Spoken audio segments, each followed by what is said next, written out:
Bonsoir, merci d'être venu ce soir. Merci d'être resté ce soir. Bună seara, vă mulțumim că ați venit, vă mulțumim că ați rămas.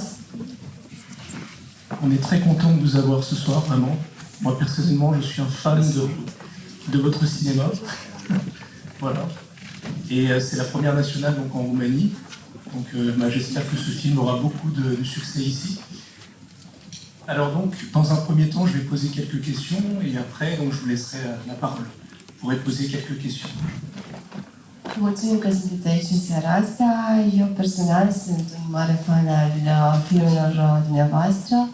Mă bucură și faptul că filmul a avut premiera aici pentru prima dată și că îi dorim mult succes. Iar în această sesiune de întrebări și răspunsuri, mai întâi voi adresa niște întrebări și apoi voi da cuvântul publicului. Alors, ça paraissait plus long. Oui, ça paraît tout à coup plus long. Vous êtes comme dans Lost, je suis réveillé. Moyen, vous êtes endormi, vous avez un micro-sommeil. Allez, on se réveille. On est alors, ma première question. Donc, d'abord, bon, c'est vrai que j'imagine que c'était un rêve pour quelqu'un qui aime le cinéma de genre comme vous, de travailler avec des acteurs américains. Est-ce qu'il y a vraiment des différences dans la manière de diriger, dans la manière de mettre en place des acteurs par rapport aux acteurs français? Oui, oui. Cred că a fost un adevărat vis, dar pentru cineva care iubește cinemaul ca dumneavoastră, ne puteți spune dacă există diferențe între a lucra cu actori americani față de actori francezi? C'est-à-dire qu'ils arrivent, ils arrivent très préparés, très construits. Ils ont travaillé leur personnage.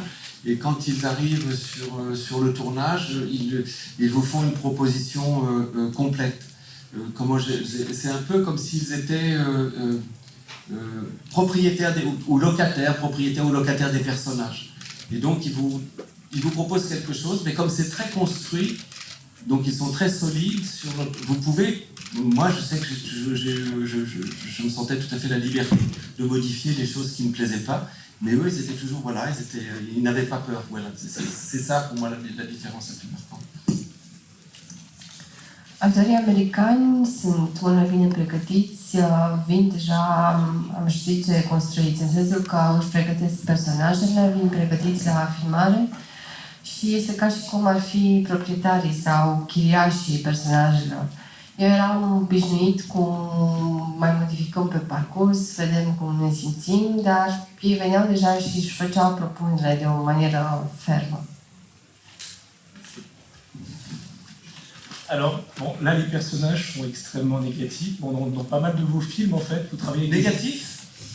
Des anti-héros, des anti-héros, pas négatifs, mais voilà. Le personnage je trouve le personnage d'Elie, il n'est pas négatif. Le personnage de Warren Morris non plus. Non, disons qu'il y a une dualité quand même. Ah oui.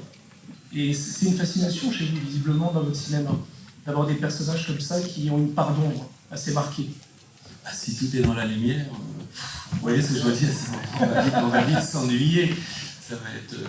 Non, mais là, l'idée c'était de faire, c'est un peu schématique, mais dans le roman, le personnage de Warren Morris était beaucoup moins développé. D'ailleurs, c'était le problème de l'adaptation. Donc, nous avons développé beaucoup plus les personnages de Warren Morris, toute cette idée d'utopie, tout ça. Et donc, c'était vraiment bon, sur la dualité simple des affreux et des gentils. Mais même au sein des affreux, je trouve quand même, j'irai chercher, je récupérerai Elie, il a un avenir dans la vertu. Spunea Gregoria inițial că în filmele dumneavoastră și chiar și în acestea sunt personaje negative, nici poveste. Depinde de cum le vezi. Să zicem anti-eroi. Dar bine, Ellie, Warren Morris sunt personaje pozitive, a zice. Și apoi totul ține de lumina în care privești personajele. Desigur, Worm și Morris erau mult mai dezvoltate, erau personaje mult mai bine definite în roman și am lucrat mult să vedem cum putem să inserăm și să păstrăm această idee, utopia lor. Iar apoi trebuia să păstrăm dualitatea dintre cei cu totul și cu totul îngrozitori și cei buni. Dar, până la urmă, totul are un viitor. Trebuie să vezi cum poți să-l transformi pe cel îngrozitor și să devină altul. En toute honnêteté, ça a été un défi important, j'imagine, en termes de budget, du fait de tourner comme ça avant de la reconstitution. À partir de quel moment vous êtes senti vraiment à l'aise et que vous avez pu développer quelque chose de vraiment personnel, vous approprier vraiment cette histoire et ce projet? Je ne me suis jamais senti... J'ai beaucoup aimé le livre, tout de suite. Si je n'avais pas aimé... Mais je dois reconnaître que même si j'ai aimé le livre, s'il m'était tombé dans les mains, si j'avais trouvé à Paris, comment je ne serais pas... Jamais je serais allé dans cette histoire-là, parce que c'est un western. Après, comment moi je me suis jamais senti loin, au contraire, je me suis jamais intéressé. En revanche, la mise en œuvre de la chose était compliquée, était lourde, et parce que c'est la reconstitution, parce qu'il va y avoir des chevaux. Je déteste les chevaux. Et voilà, toutes ces choses-là. Mais oui, c'est ça. La machine était lourde. Moi, c'est le film le plus gros que j'ai fait. Ça me servira de leçon.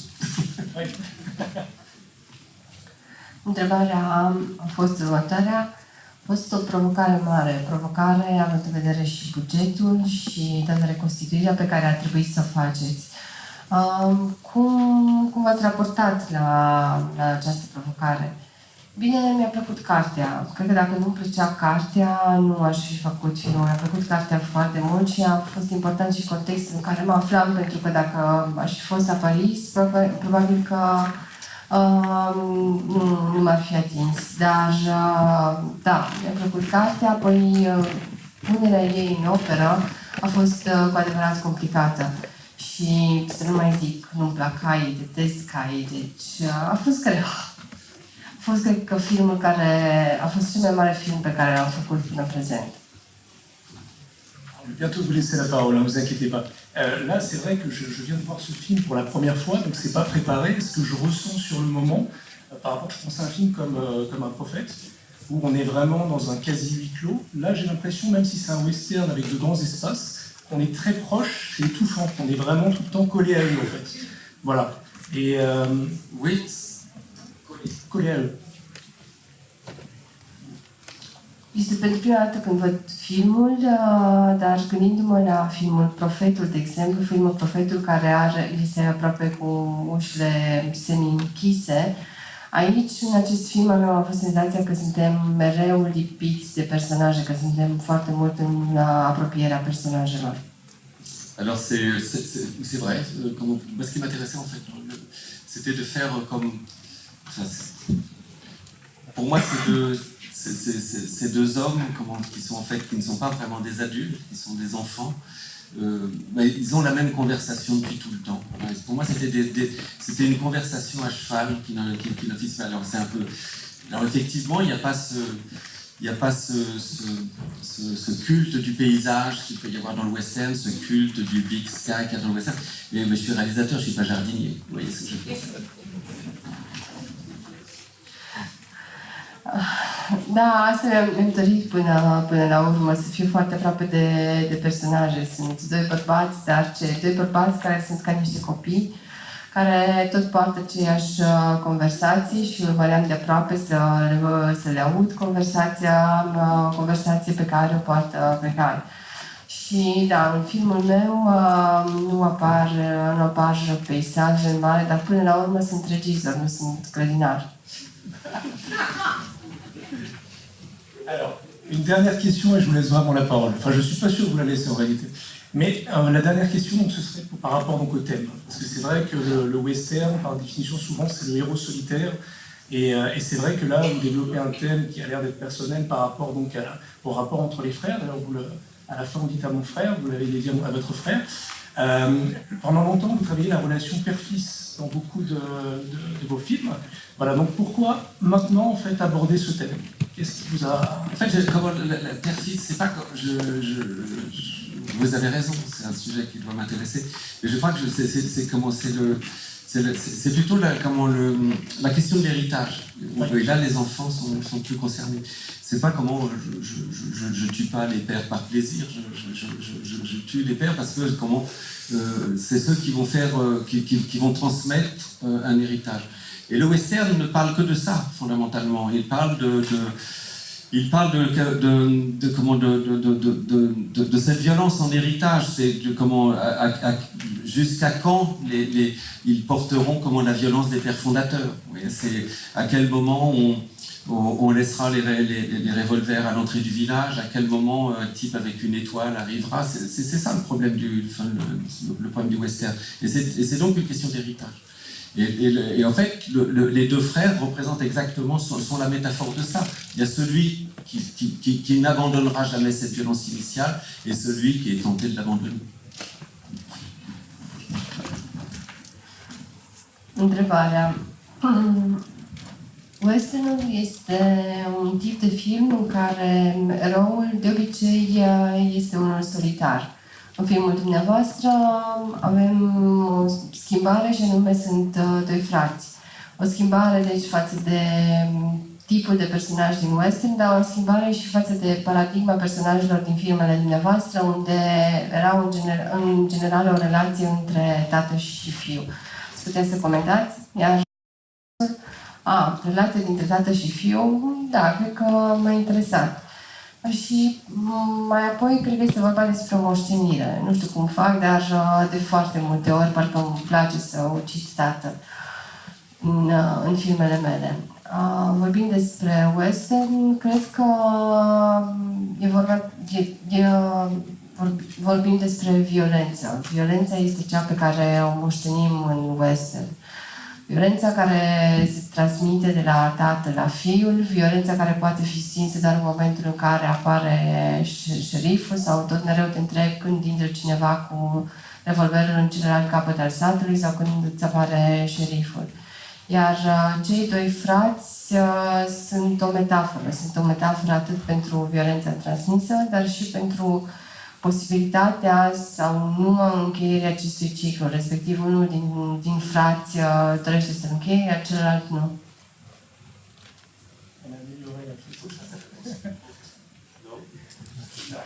C'est à votre tour maintenant, donc je ne sais pas s'il y a un micro qui peut circuler dans la salle, quelqu'un s'en occupe. Acum, dacă doriți să... C'est pas de question, pas de micro. Dacă nu sunt întrebări, nu vă dau microfonul.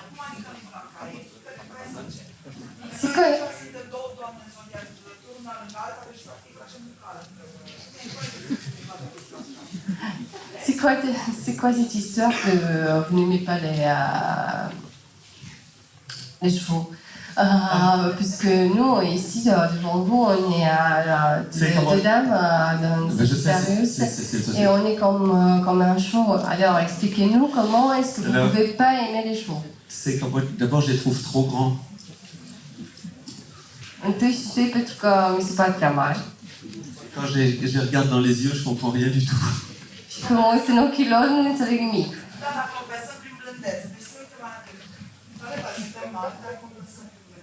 Oui, on est grand, mais quand même, il y a une compensation par la chaleur. Et alors, vous devriez regarder plus attentivement les chevaux. Non, mais je serais tenté de... Il y a une autre question, parce que je serais tenté de poursuivre, parce que j'ai une anecdote là-dessus. Vous l'avez tué, le jeune homme là-bas avec les lunettes. Alors, ma question c'est... Attendez.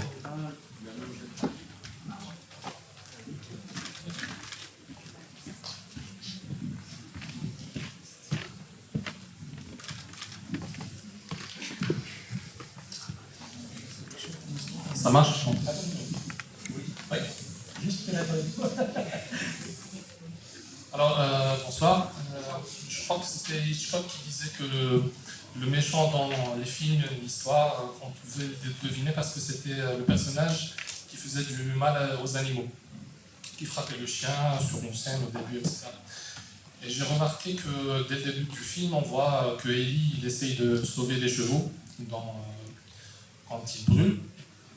Et à travers, on voit après la blessure du cheval, il essaie de le sauver. Est-ce que ça a été pour souligner ce fait que c'est le bon personnage?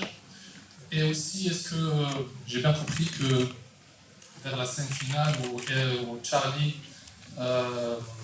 aide le cheval à se coucher, à le calmer, est-ce que c'est pour marquer une sorte de rédemption du personnage qui, après avoir perdu une main, risque de perdre son cheval?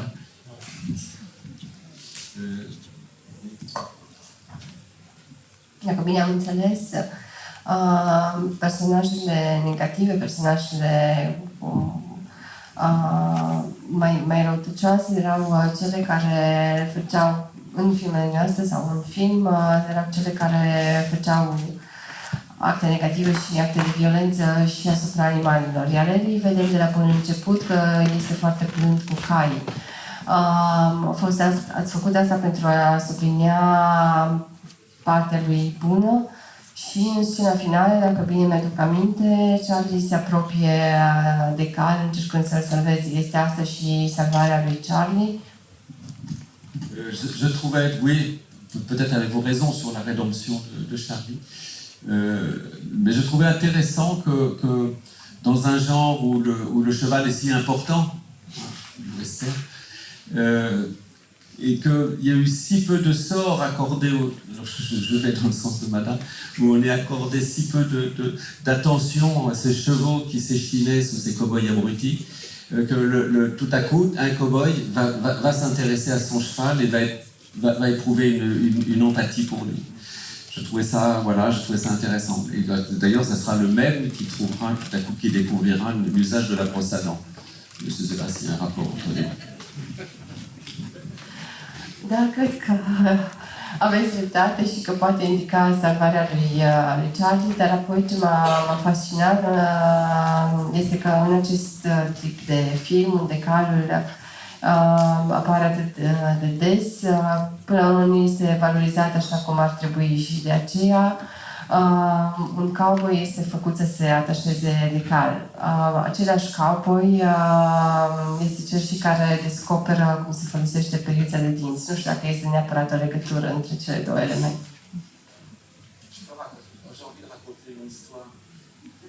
Aș vrea să vă zic o poveste.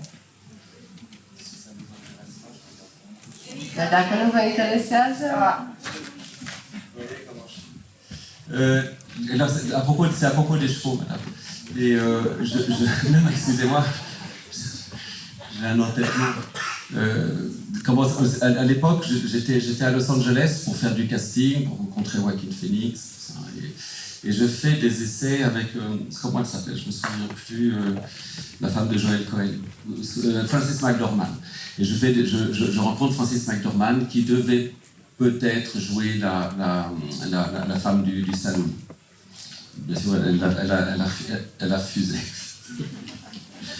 Et donc, je raconte toute l'histoire, vous traduisez au fur et à mesure. Non, je fais confiance. Et donc, après une séance de très charmante, Francis me dit, ce soir je dîne en ville avec Joël, mon mari, il aimerait qu'on dîne ensemble, donc hop, on va dîner ensemble avec Joël Cohen.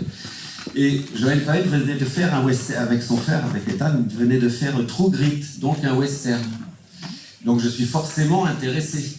À la fin du repas, je demande à Joël, bon écoute, je sais que tu as fait un western, quel est le truc le plus ennuyeux, le plus pesant, le plus emmerdant sur le problème qui m'attend sur un western. Là, il y a 30 secondes de blanc, et tout à coup avec une voix biblique, une voix un peu sépulcrale, il me dit « Méfie-toi des chevaux, Jacques ».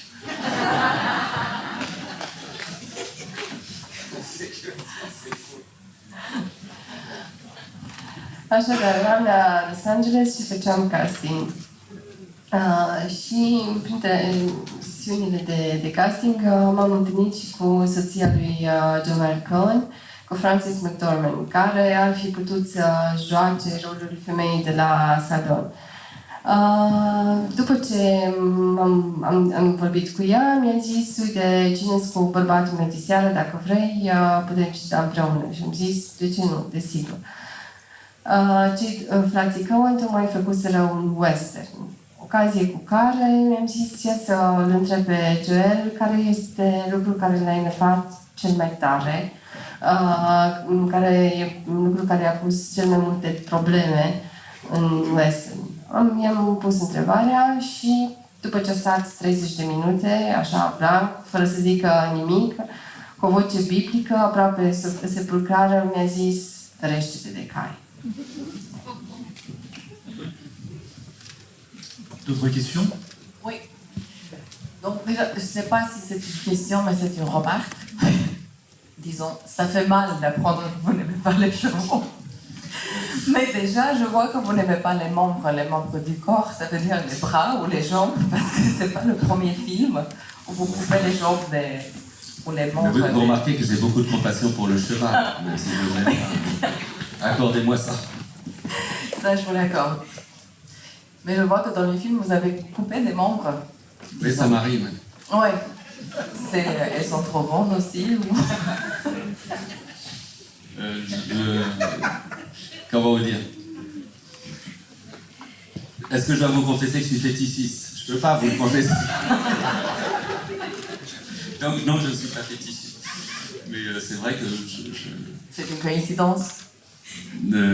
D'abord, là c'est Patrick DeWitt, c'est l'auteur du roman qui a montré ça. Après, je sais que en amputation, j'ai une histoire. Mais la première amputation, c'est difficile. Avait une fonction purement érotique. Sans Marion Cotillard, ça avait une fonction purement érotique. Ça, je le comprends bien. Voilà.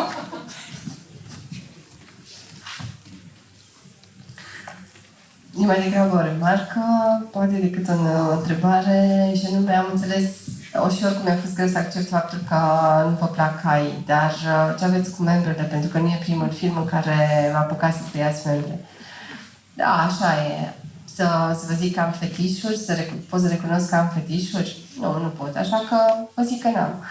Dar în cazul ăsta a fost mai degrabă vina sau aș putea să pun ideea pe seama autorului, a lui Patrick DeWitt. Însă prima amputare pe care am făcut-o a fost mai degrabă un act erotic. Dacă n-ar fi fost Marion Cotillard, probabil că n-aș fi făcut-o. D'autres questions?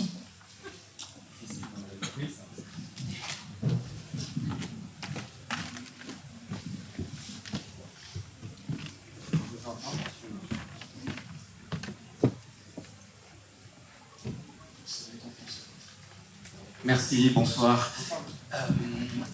Une petite question concernant la fin. Alors, même si c'était un super film, j'ai été très déçu par la fin parce que je pensais qu'ils allaient atteindre la communauté au Texas. Ah oui. Et comme vous avez dit que vous avez pas, enfin que les deux personnages qui amènent ça n'étaient pas très, enfin que ça venait pas du roman. Je me demandais vraiment pourquoi cette référence à l'anarchie, aux phalanstères, à Fournier, à tout ce 19e siècle. Et je trouve que c'est hyper subversif. Est-ce que c'est vraiment pour dire au revoir à cette violence dont vous parliez tout à l'heure dans la transmission? Enfin voilà. Finalul pot să vă zic că m-a dezamăgit. M-a dezamăgit. C'est vrai ou pas? Non, non, non. C'est une blague. Non, c'est une blague. Donc, C'est vraiment pas déçue par la fin. Je ne suis pas déçue par la fin. Pentru că mă așteptam ca ei să fie în Texas. Dar dacă nu s-a întâmplat până la urmă, de ce la Phalanstère, la César Fournier, la anarchie? Je pense que je trouve qu'on devrait décliner un petit peu votre question peut-être. Est-ce qu'on pourrait l'avoir d'un point de vue strictement dramaturgique ou d'un point de vue historique? Comme les deux. Les deux. Alors, vous traduisez ou je fais tout d'un coup? Parce que là, je suis parti pour un moment. D'un point de vue dramaturgique, nous avions besoin que le but, l'or, comment se concrétise ou comment ne soit plus simplement que de la cupidité. Voilà, on avait besoin de nommer autrement l'or et que ça devienne autre chose qu'une chose stricte. Oui, c'est ça, de cupidité. Ça c'était le premier point. Et le deuxième point, c'est que historiquement, 1850, c'est... enfin, pour les mémoires jeunes, 1848, c'est le manifeste du Parti communiste, que tout ce début du 19e siècle est traversé par l'idée socialiste, par l'utopie, les utopistes, et que beaucoup de gens vont traverser l'Atlantique, pensant que ce sera que là-bas ils pourront faire des communautés, voilà, des communautés échappant à un système strictement marchand. Alors ce qu'il y a d'assez curieux, c'est que toutes les... Je pense, hein, je ne sais pas si je suis tout à fait informé, mais je crois qu'elles ont toutes échoué, ces communautés. Elles ont été dévastées par les... Ils se sont entretués, je ne sais pas quoi, les maladies, tout ça, mais les seules communautés qui soient restées, en fait, sont des communautés d'obédience religieuse, c'était des Amish, des gens comme ça. Mais beaucoup de gens ont traversé l'Atlantique, venant des shtetl de Pologne, de France, d'Espagne, d'Angleterre, d'Irlande, avec cette idée d'un nouveau monde.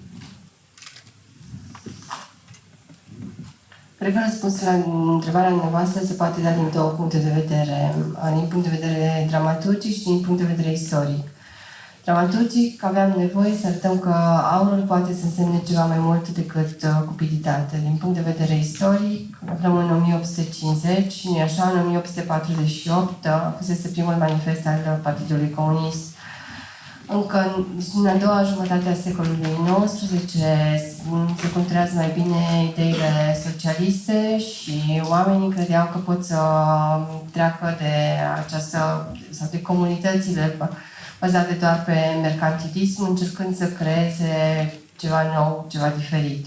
De aceea, nu puțin sunt cei care trec Atlanticul pentru a intra în astfel de comunități. Și da, din câte știu, toate au eșuat. Au eșuat fie pentru că s-au ucis, n-au ajuns să se ucidă între ei, fie din cauza bolilor, dar comunitățile care aveau și un aspect religios sau fundamental religios au rezistat. Însă, după cum ziceam, mulți din Europa, din diferite țări europene, fie că vorbim de Germania, de Franța, de Irlanda, de Marea Britanie, au trecut Atlanticul pentru a intra în acele comunități. Pardon, mais blague à part, vous pensiez les faire rejoindre un moment, peut-être, dans le scénario? Non, jamais. Non, parce que je pense qu'ils n'étaient pas... je crois qu'il y avait... c'est une histoire, en fait, ce film, c'est un western, mais c'est essentiellement un conte. Et tout à l'heure, je vous disais que c'était des adultes, tu disais, mais ce sont des enfants.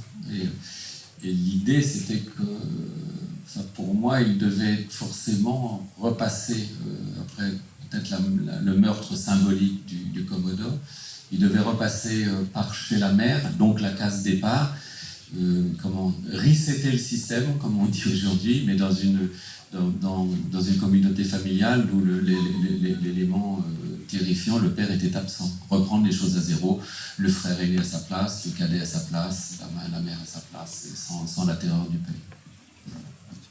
C'est comment la communauté peut-être, mais c'est le hors-champ. C'est comme, je pense, c'est comme la présence des femmes. Ils sont immatures, et donc ça sera pour après, quand ils seront un peu plus constitués. Une autre question? Oui. Et ma deuxième petite question. Vas-y, traduis-moi.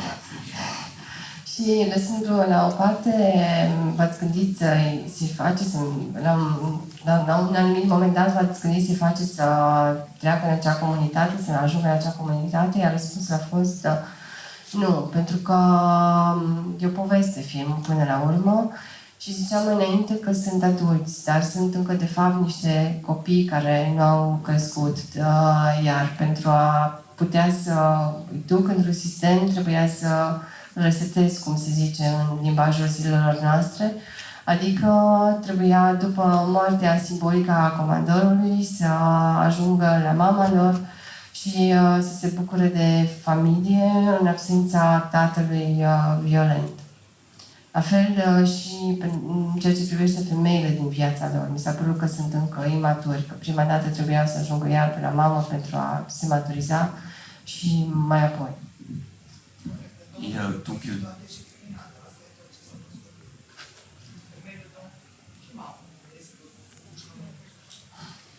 Pour les femmes, puisque vous avez mentionné les femmes en fin de votre réponse précédente, la remarque est oui, on a vu que des femmes prostituées ou criminelles, ou la mère, mais la mère avait elle aussi un fusil à sa main. Oui, mais je pense que tout ça, c'est comment le... C'est... En tout cas, pour les frères, ça sera c'est le hors-champ du film. Pour moi, il faut que tout ça soit refait pour que les choses soient possibles et que, effectivement, qu'il y ait un rapport possible, que les femmes apparaissent et qu'il y ait un rapport possible. Là, ils sont dans un univers totalement clos, presque de cours de récréation. Je ne sais pas comment qualifier ça. Asta este universul filmului. Ei trebuie să se maturizeze și să iasă din acest univers care este unul închis ca în curtea școlii, aș putea zice, și pentru a ajunge să cunoască altfel de femei trebuie să poată ieși din universul în care era.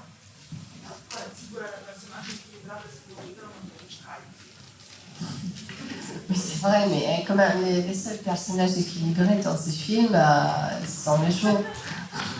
C'est vrai. Et Mathieu. Donc oui, ma deuxième petite question très rapide, sur tout ce qui fait l'immersion, enfin je ne parle pas de votre façon de filmer, mais tout ce qui est ces petits détails, brosse à dents, la danse dans le saloon, la scène finale chez la mère, tout ce qui fait le quotidien, la vie quotidienne, c'est particulièrement bien fait, je suis désolé de vous le dire, même tellement, je trouvais tellement immersif que ça me rappelait des passages dans The Revenant, même si ça n'a rien à voir. Tout ça, est-ce que vous avez rencontré des historiens, des anthropologues, ou alors est-ce que c'était dans le bouquin? Est-ce qu'il y a vraiment de la documentation derrière, plus que sur d'autres films du même genre? Pentru tot ceea ce înseamnă imersiune în timpul respectiv, și anume periuța de dinți, scena dansului din salon, pentru toate acestea au fost foarte bine documentate. Și ați făcut-o cu ajutorul unor istorici, a unor antropologi, sau pur și simplu aceste elemente au apărut în roman? Oui, jusqu'à un certain point, oui, c'est forcément une entreprise qui nécessite une documentation. Après, c'est pas la documentation, elle est froide. Vous voyez, ça ne peut pas vous donner le sentiment. Moi, je sais pas, je sais plus trop après comment ça se passe. Le tournage, quel accent vous allez donner à tel moment, pour moi c'est un petit peu mystérieux. Après, si en début de journée on se parlait, je vous dirais tiens voilà, ça me semble assez clair. Une année après, c'est vrai que je ne me souviens plus forcément comment se passe cette chose-là. Mais c'est vrai, pour répondre à votre question, c'est vrai qu'il y a eu un gros travail de décoration, un gros travail de documentation. Voilà, sur les costumes, beaucoup.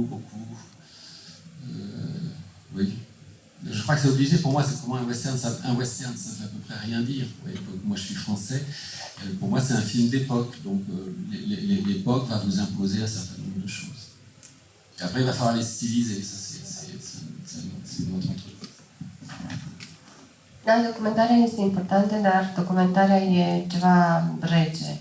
Și apoi, în timp ce lucrezi, începi să-ți dai seama pe ce vrei să pui accentul. Cred că dacă mi-ați fi pus această întrebare într-una dintre zilele de filmare, v-aș fi putut zice ce aveam în gând atunci. Dar apoi, acum, la un an după, e mai greu. E ceva ce ține oarecum de misterul care învăluie o abordare de genul ăsta. Dar revenind din nou la întrebarea dumneavoastră, într-adevăr, documentarea a fost importantă. A fost muncă multă cu decorurile, cu costumele, cu documentarea. Pentru că, pentru mine, până la urmă, westernul nu e un gen de film care să zic că sunt... Pentru mine este un film de epocă și ca pentru orice alt film de epocă te documentezi. Il y avait une question dans le fond, non? Non. Bon, j'en profite pour une dernière question, parce que je pense qu'on va aussi vous laisser... Ah, Iona, mais le micro ne marche pas. Le micro ne marche pas, mais si la personne parle fort... Oui, j'aurais bien aimé parler fort, mais j'ai un peu de problème au niveau de la gorge. Bonsoir. Il y a deux informations. Je profite de la chance de vous rencontrer pour vous poser deux questions sur ce film. Il y a deux informations qui circulent quand on se renseigne sur le film. C'est que l'acteur, M. Serei, aurait aussi inspiré le film je sais pas, en échangeant avec vous avec un livre.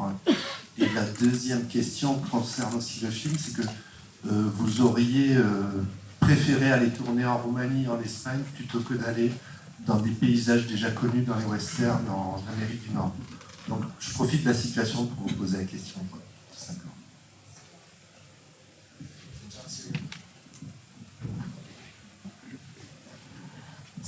Bună seara și profit de faptul că sunteți aici pentru a confirma cu dumneavoastră două informații care se vehiculează despre film, și anume că John Serey va fi vorbit despre carte.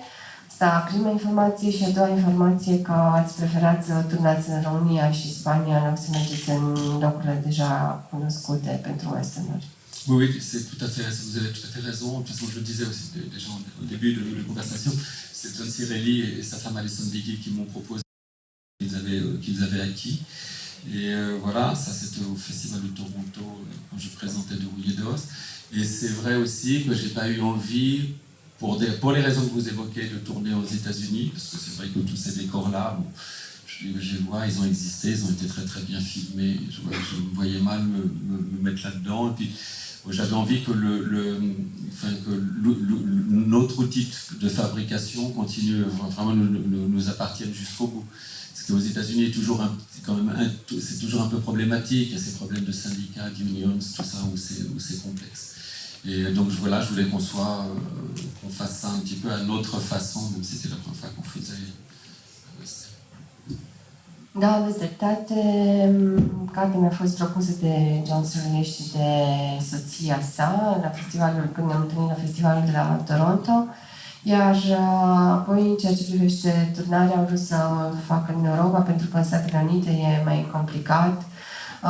Sunt diverse reglementări care țin de asociațiile lor, de asociațiile oarecum sindicale, și am vrut ca toată proprietatea pe film să ne aparțină.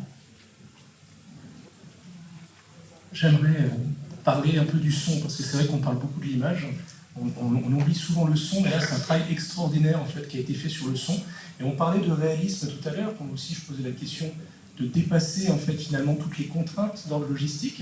C'est vrai que ça passe aussi par le son, ce naturel-là, ce qui fait que ça a un drame qui devient intime.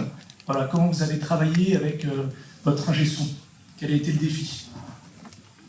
Care a fost provocarea, cum ați lucrat cu sunetistul dumneavoastră, având în vedere că, da, am vorbit mult despre imagini, dar și sunetul mi s-a părut foarte important, pentru că sunetul părea să fie de un realism deosebit și ați reușit să depășiți constrângerile sau șavoare. C'est bizarre parce que vous parlez de défis. Alors sur la forme générale du son, je ne sais pas comment je ne sais pas si j'avais une représentation très, très précise de ce que ça devait être, mais je dirais que les défis, c'est quand vous tournez au bord d'une rivière, c'est qu'on fasse taire les cigales, qu'on fasse taire les grenouilles, c'est ça les défis. Et donc, on va s'employer beaucoup à ça. Après, je ne sais plus exactement quelle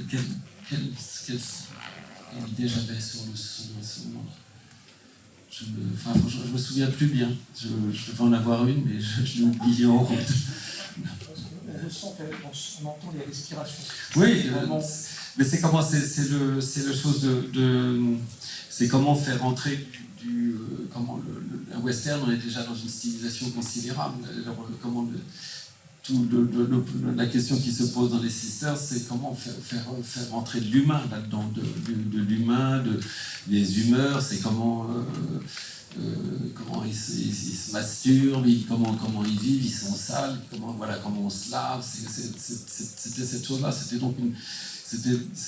évidemment une espèce de proximité, de trouver une espèce de proximité qui est assez fausse d'ailleurs, parce que je trouve que l'idée c'était quand même de faire un son qui était très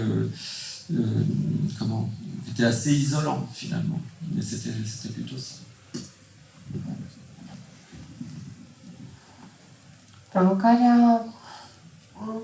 Provocarea este, poate când filmezi pe malul unui râu, să faci să tacă greierii și proaștele.